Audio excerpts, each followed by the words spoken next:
I've known, folks who struggled for 3 months, wrestled with, stuff, or been stuck for 6 months, and are you, like, over the years, it's just gotten smaller, the season's gotten smaller, or is it that, If it took 3 months now for every loss or disappointment, my entire life, you'd be mourning sackcloth and ashes. I would be in a cave somewhere, because when you have so many situations going on around you, and I don't want to make light of it, but you have to learn a process that becomes a little bit quicker than before. Yeah. Otherwise, you live under this influence. Yeah. You live in a reaction to disappointment. You live in a reaction, or you just pretend it's not there. You just live in the denial thing, and that doesn't help anybody either. So there has to be a process, and what happens is I don't want to make light of anybody's disappointment, anybody's loss, because it is so painful. But if you go through a couple big ones, where you've walked through, you have a certain immunity to bugs that would weaken you in another season. Yeah. It doesn't mean hardness. It's not callousness. Yeah. But there is already something built internally in a person that's walked through this process, through personal loss, not just a distance, not just I'm mourning with a distant friend, through disappointment. I'm trying to walk them through. I mean, personal stuff. When you walk it through purely and faithfully, it does build something in you. It doesn't mean you're not devastated again. Yeah. But it means the recovery time, it does become quicker. You've experienced His faithfulness in that, and yeah, exactly. So like He will be faithful again. Yeah, it hurts. It hurts like crazy. Again. I will. Yeah, exactly. It hurts like crazy, and my view is this: is there, one of the you made a question about devastation stuff. There may be chaos going all around, but in this place with the Lord, there isn't.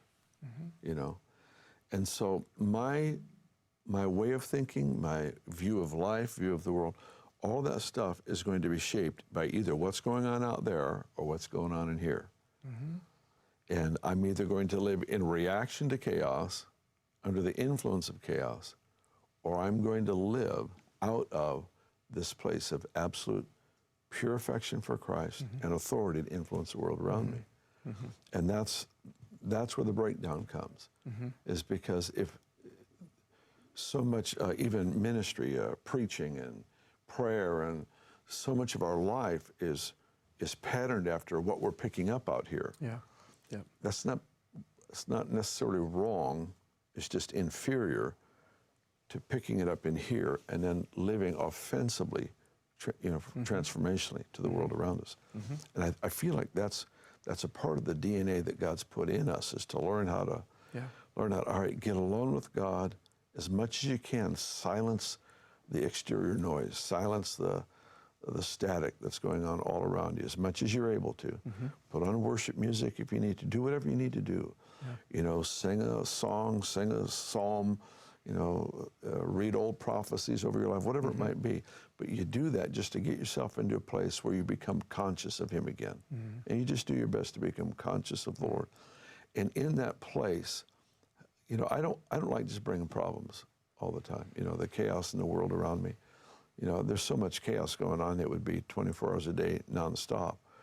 I want to discover what's right, and from there live towards the stuff, And that's the only way I can do it. And I know Benny does the same kind of thing. She just really fights for that place of, just absolute peace with the Father.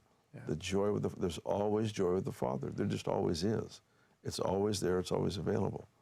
And then in that place, we start ministering to people around us or situations, and it may require me to leave my personal joy and mourn with those that mourn, or to sit down in the gutter with this problem and that problem. But, it's that place with the Lord.